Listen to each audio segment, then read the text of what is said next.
lewat WA, ya nggak akan ditanggapi. Sedangkan ibu aja di Singapura, saya bilang gitu. Betul, betul.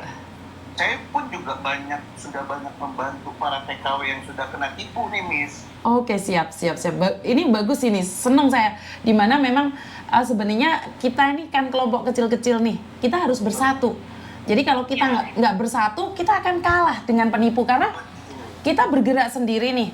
Pak Heru bergerak sendiri, Madam bergerak sendiri, saya bergerak sendiri. Kita akan terpecah. Jadi saya harap ini persatuan yang kokoh ya. Ini kita sama-sama memerangi dan ingat, target mereka bukan TKW. Semua orang yang memegang media sosial, termasuk orang-orang di Jakarta, Kalimantan, Banyuwangi, Madura, ini orang lokal, orang Indonesia yang ada di Indonesia dan penipunya di Kamboja. Iya. Kalau saya sih lebih ke fokus karena awalnya saya memberikan edukasi ini karena memang banyak foto-foto saya disalahgunakan, Miss. Siap. Terutama oleh penghuni lapas. Oke, siap. Karena saya pernah nangkap orang yang menggunakan foto-foto saya itu memang ada di dalam video. Oke, siap. Saya tangkap, makanya kenapa saya bisa menangkap, saya mau ya nama saya kan tercemar di situ. Gitu. Saya mau buktikan kalau apa yang mereka tuduhkan ke saya itu bukan saya, ini loh pelakunya. Gitu. Saya mau bikin nama baik, nama saya bersih lagi gitu loh. Karena kan banyak banget nih yang lapor ke kantor, Miss. Pusing tadi siang dia juga. Tadi siang saya dilabrak lagi sama emak-emak gitu loh. Didatengin lagi ke kantor. Kantor saya diminta tanggung jawab lah, disuruh balikin uangnya lah gitu kan. Yang nikmatin uangnya siapa, yang suruh balikin siapa, gitu, yang suruh tanggung jawab siapa gitu. Saya udah jenuh gitu loh dengan kayak begitu. Makanya emang harus dibantai gitu ya, harus diberantas. Saya harus putus di mata rantainya gitu loh. Itu kan udah menjadi suatu mata pencaharian buat mereka. Betul. Jadi memang dimanfaatkan. Kenapa? Karena kenapa saya gabung dengan Pak Rudi ya? Karena Pak Rudi sendiri dulu memerangi secara sendiri. Sementara orang-orang itu sudah nggak percaya lagi dengan aparat atau apapun karena mereka sudah sering ditipu. Karena itu Pak Rudi gabung sama saya dan Pak Rudi ini sudah punya kelompok. Jadi mereka sudah punya kelompok-kelompok. Jadi kalau ini yang ditipu Jawa Timur, jadi yang bergerak Jawa Timur nih. Jadi kita memang sudah sediakan pos-pos tertentu karena kita nggak bisa sendiri. Penipuan ini bergerak terorganisir sementara kita yang membantu orang merasa bahwa kamu followernya sedikit, jangan ikut campur. Sebenarnya salah. Kenapa saya bilang salah? Karena follower dia bukan follower kita. Viewer dia bukan viewer kita. Kenapa sih kalau viewernya sedikit, followernya sedikit, kita tidak mau gabung? Sebenarnya kita harus mencakup semua masyarakat agar mengedukasi, karena tetangga dia kan bukan tetangga kita.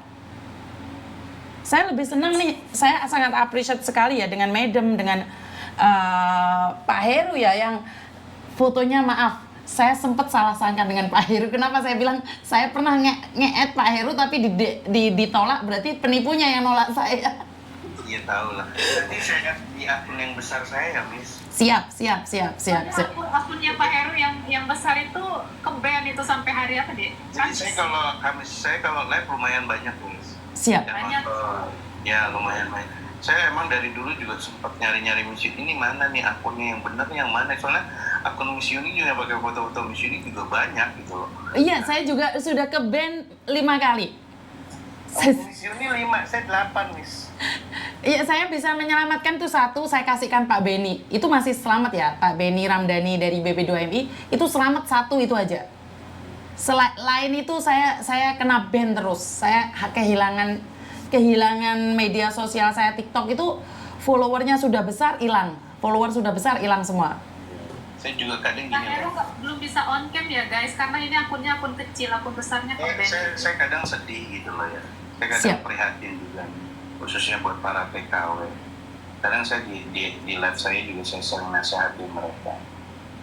Tujuan kalian pergi ke luar negeri itu untuk kerja, untuk cari uang, memperbaiki kehidupan ekonomi keluarga kalian di Indonesia. Siap. Ya sudah, fokus kerja cari uang gitu. Karena tujuan mereka kan mencari uang gitu loh. bukan Siap. mencari laki-laki di media sosial. Setuju. Iya, ini kan gila-gilaan nih para TKW kalau udah kena tipu, nggak cuma 1 juta 2 juta, puluhan juta, bahkan ada ratusan juta. Betul. Ratusan juta. Korban kemarin saya yang pakai foto saya itu kan juga Saudi Arabia kalau nggak salah. Siap. Itu 275 juta. Bayangkan, kalian mencari uang 275 juta di negeri orang. Emang kalian di sana ngapain? Jadi bos? Kan tidak. Betul. Kalian kerja di sana. Mohon maaf nih ya, mohon maaf saya tidak menghina pekerjaan kalian, tidak. Mohon maaf sebelumnya. Kalian itu nyapu, nyuci, ngepel, jaga nenek-nenek, kakek-kakek kan. Kira kalian gampang kerja Betul. seperti itu? Kan tidak. Coba kalian berpikir, kalian susah mencari uang itu seperti apa gitu. Susahnya kalian mencari uang seperti apa sampai kalian harus meninggalkan keluarga, sampai kalian harus pergi ke luar negeri untuk mencari uang. Tapi apa? Hanya demi seorang laki-laki yang kalian kenal di media sosial, tanpa pernah kelihatan wujudnya, tanpa pernah bertemu sama sekali, tapi kalian sudah bisa mengorbankan badan kalian, sudah bisa mengorbankan uang kalian. Yang saya mirisnya lagi ini, Miss, saya ini banyak loh yang korban-korban saya yang sampai video call, sampai buka baju, banyak. Saya bingung gitu loh. Nah, Pak Heru, maaf, ini saya bertanya karena Pak Heru sebagai polisi ini, Madam juga ya. Saya sedikit menyinggung aja. Kalau memang posisi mereka ada di lapas, kenapa tidak bisa ditangkap? Gini, Miss, oke. Ini pertanyaan bagus. Kadang saya juga kalau dilihat, saya pengen banget nih, saya pengen pertanyaan-pertanyaan tuh yang bikin saya mikir keras gitu untuk menjawabnya. Jadi gini, Miss. Kenapa kemarin saya bisa menangkap itu orang berada di dalam lapas? Pertama, korbannya lapor. Si korban ini lapor. Akhirnya kita selidiki. Dari nomor rekening, dari nomor handphone. Dari nomor handphone kan kita bisa cek lokasinya. Iya, betul. Posisi si orang itu tersebut ada di mana. Kenapa di dalam lapas itu, jadi mohon maaf ya, Miss, ini nggak apa-apa ya, gimana ya, saya bingung nih kalau ngomong. Soalnya udah menyinggung ini gitu. Saya bisa nangkep ya karena ada laporan dari korban. Intinya sih ada lapor dari korbannya itu dia dulu gitu. Nanti kan kita ada proses penyelidikan dan penyidikan. Pasti bisa kita tahu gitu. Karena kami pun sebagai seorang polisi tidak bisa sembarangan menangkap orang tanpa ada laporan dari korban, tanpa ada alat bukti. Nggak bisa gitu. Kalau kalian cuma sekedar, Pak tangkap dong, ayo dong Pak tangkap Bapak ini polisi, nggak bisa. Ayo kalian nih yang para korban, ayo silakan lapor. Monggo, ini udah ada misi ini yang luar biasa. Oke, maksud saya adalah gini loh Pak, kenapa orang-orang yang ada di lapas itu diberikan fasilitas telepon untuk melakukan scammer itu yang membuat saya tidak paham. Sebenarnya ya, kalau misalnya saya sebagai seorang polisi, saya bisa menjawab, sebenarnya memang tidak diperbolehkan untuk menggunakan handphone di dalam.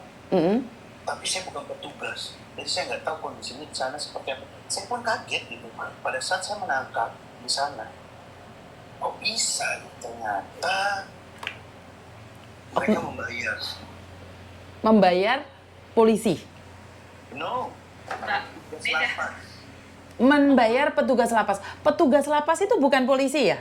Bukan dong. Oh, oke. Sipir itu ya, yang namanya sipir itu. Oke. Ini pemahaman saya mungkin yang salah ya. Karena saya kira di dalam penjara adalah polisi. Bukan, Miss. Oke, siap. Sipir namanya. Iya, istilahnya kalau itu kita udah beda rumah tangga lah. Oke, siap. Itu di bawah ada yang bilang, nih di dalam lapas saya, kenapa lo? Oh. Bagus. Jodohnya udah mantau. Screenshot aja. Salah sipirnya. Iya. Itu oknum ya, Miss, nggak semua ya. Oke. Nggak semua, Miss. Oke.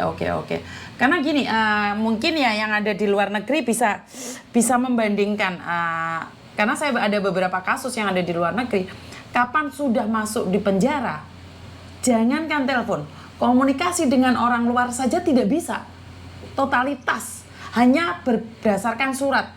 Surat itu pun harus lewat sipir tanpa ada yang tidak dibaca. Jadi tidak ada rahasia di dalamnya.